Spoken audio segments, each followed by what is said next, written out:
So welcome to the Sunday night broadcast, and I do this every Sunday night at 8 p.m. Spanish time. And if you'd like to join the live broadcast where we can, where people ask questions and chat, you can sign up via the link below. And what else?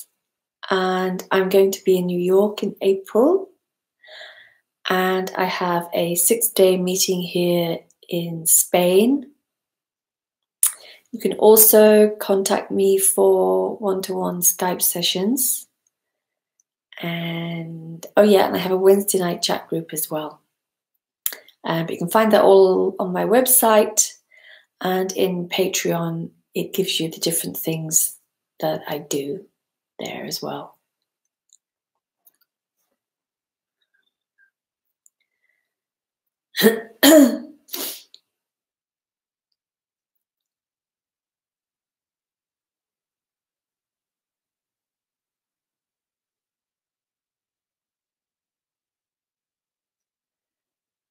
So what this is absolutely undifferentiated.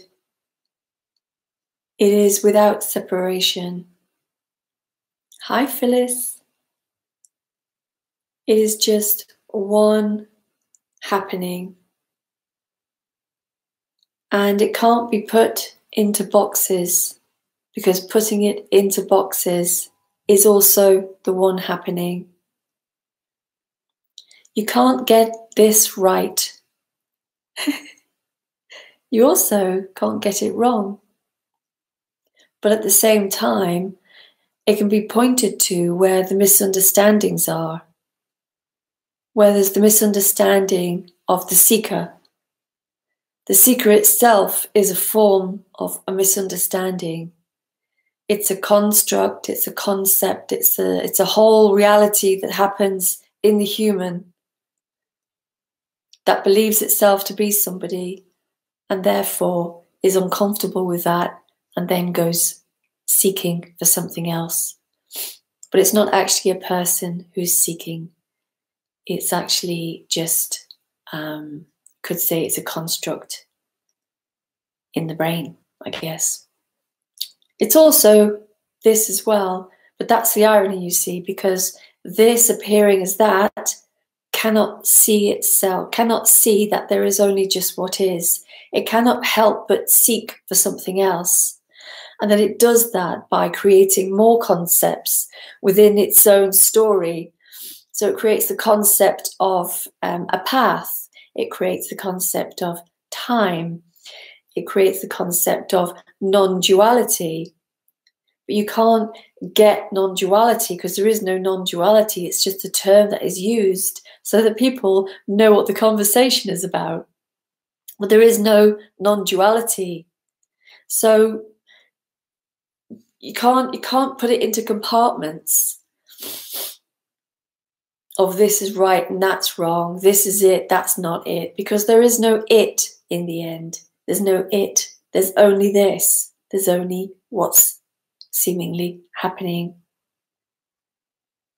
And that is without concept. That is absolutely alive, absolutely undifferentiated, and absolutely just one field of aliveness, one field of energy, just life happening for no apparent reason or purpose. It's not here. You can't know it. You can't touch it. You can't find it. You can't see it. The only thing that can be seen is that the apparent person that seems to be there is not true. And it's not that when you see that that's not true, that there is, then you see this, because you can't see this.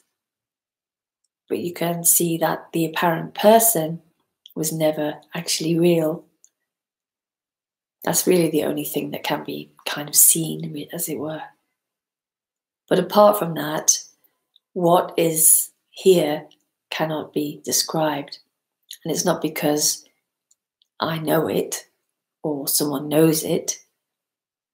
It's just that to describe something is to put it in another box, and that makes it another in the realm of duality once again. As soon as you put this into a box and label it, the seeker will immediately go towards that box. That's what it does. It thinks there's something in the box to be found. But all that's there is an empty idea, which will never get anyone anywhere. Excuse me. Because there's actually nobody going anywhere, because there's actually nobody. Just the appearance of the human feeling like a somebody.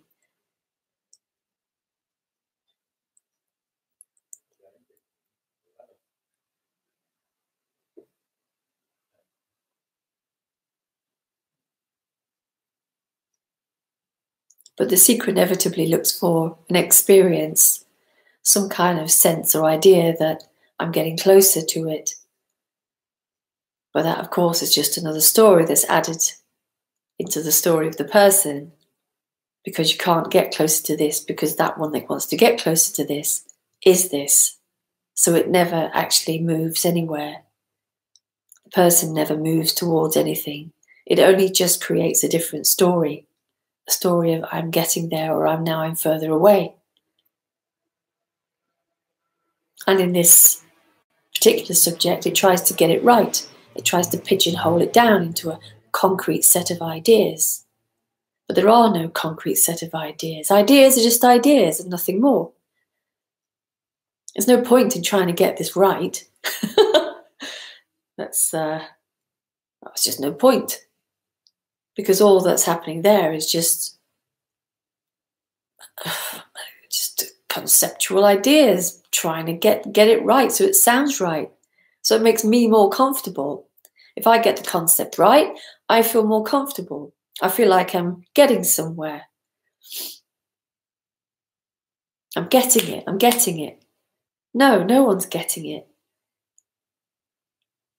That's just another add-on. I'm getting it. Inevitably, that whole apparent construct of the person, which is one great big ball of storyfying and also constricted feeling, because it's psychological and it feels constricted in itself, that inevitably, that whole world is a world in itself. And there's actually nothing real inside that world. And yet saying that, it is just what is as well. Because it doesn't matter in this whether there is the appearance of a somebody or a nobody, because there's neither really, because there isn't anybody here who is a somebody and who is a nobody. There is no one to be a no me. It's not about being a me or being a not me. It's really pointing to that both of those things are just what is. And this doesn't give a shit whether it's either. And it can't be either anyway, because there's nobody here to be either.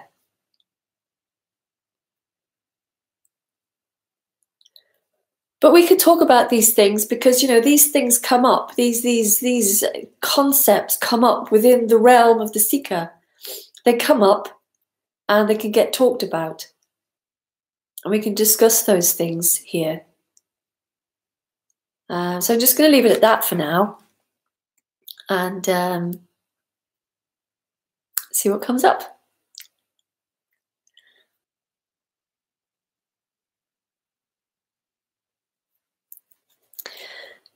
Stephen, are there pieces of seeing that can precede the whole paradigm collapsing? For example, here, seeing the illusion of time and of the past seems to bring on the seeing that there is nothing.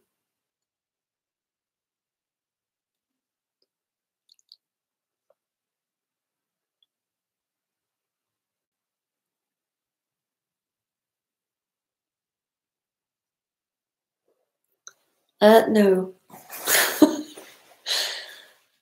No, because nothing's actually really moving. All there is what is seemingly happening.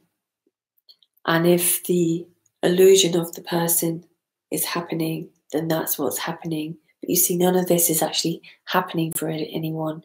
But there is also arising as I want that to happen, as if it's something that happens to me. But nothing is happening to me. Nothing is happening for anybody. It seems like there's something happening. We put all these things in little timeline boxes, this, and this, but you can see all those boxes, all those ideas are just this, all happening all at once. Yeah, I think you'd like it, man. It's just so sublime. Sublime.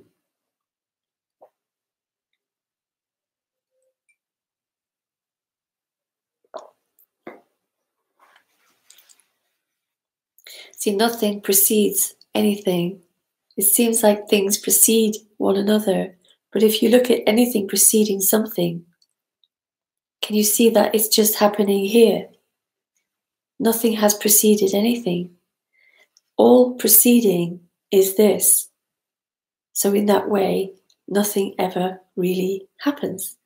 Nothing has ever happened. Lisa didn't collapse. Lisa never was.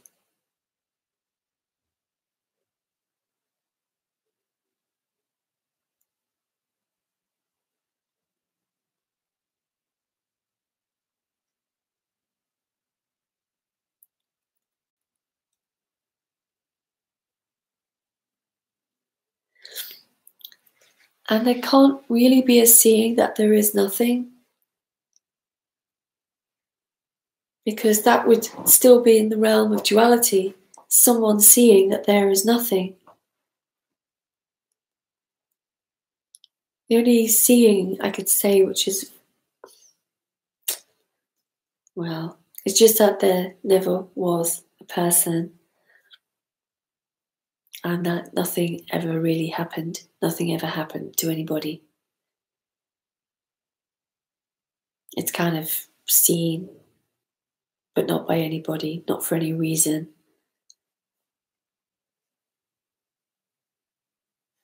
Yeah. Oh, Stephen. Oh, yes. I can see that my question was about being on a path to dissect and get this. Duh. Easily done. Easily done. Happens all the time. But that's okay, because there are no stupid questions. Those questions just can't be helped. They just come up because, you know, it's sticky. This idea that there's somewhere to get to is such a sticky story. And it keeps doing it over and over and over and over. It just can't help it.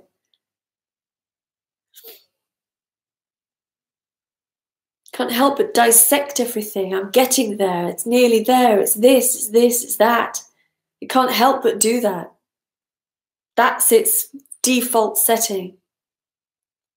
And sometimes that default setting can just be sort of like, oh, yeah, it's not really true. And then bang, in it comes again. But, you know, that's just the way it goes.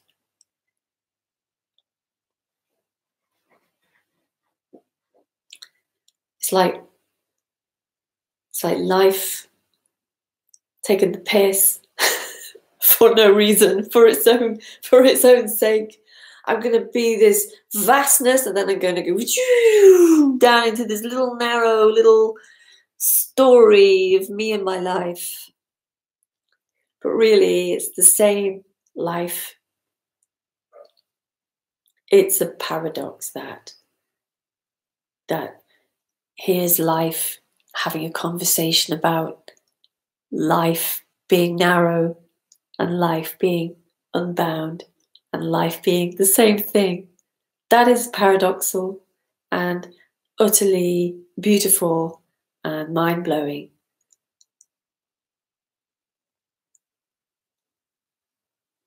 And I'm really in love with that. I'm in love with the wildness of that.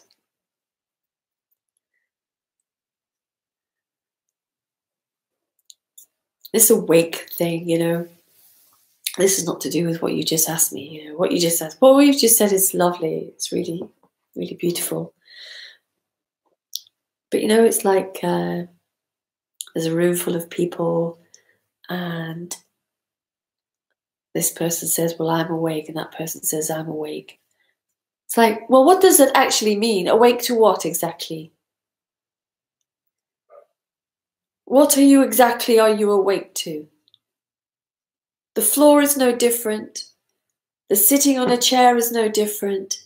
The air is no different. So what is it that you think you're awake to? Well, now I realize I'm awake. So what does that even mean?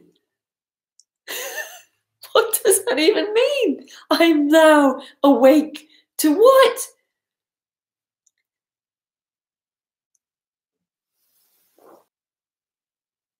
Yeah. Awake to what? Awake to some idea. I'm awake to this idea and I'm awake to that idea, but no one's actually awake because there's no one to be awake.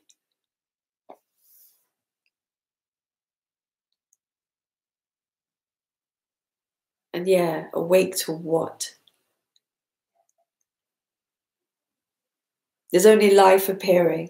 Life is absolutely complete and alive and energetic and intelligent and mind-blowing already.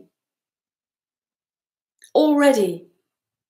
And that's not going to be any different to any human. It's always just this. It's not some special secret that some special human has got and now they're awake.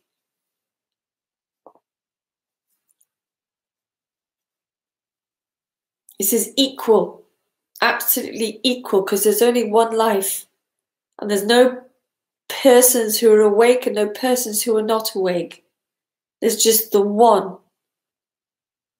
And it's absolutely equal.